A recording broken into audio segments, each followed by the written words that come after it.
একটি মানুষকে বেঁচে থাকতে হলে টাকার প্রয়োজন অবশ্যই। তার মানে এই নয় আপনি সব জায়গায় সুবিধা খুঁজবেন। আমি এই কথাটা কেন বললাম?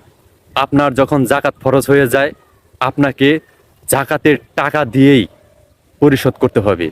আপনি যদি চকবাজার থেকে সস্তা কাপড় নিয়ে কিছু খাবার কিনে জাকাত আদায় করতে চান, তাহলে কখনোই সেটা পরিপূর্ণ হবে না।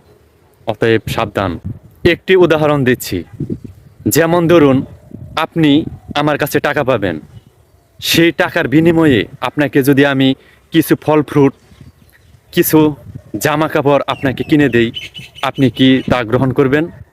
কখনোই করবেন না।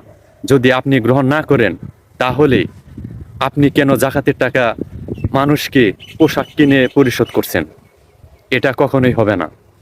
আপনার কাছে গরিব মানুষ প্রাপ্য, আপনি তাকে টাকা দিয়ে দিবেন, সে জামা কিনুক, খাবার কিনুক কিংবা উড়িয়ে দিক, সেটা তার ব্যাপার।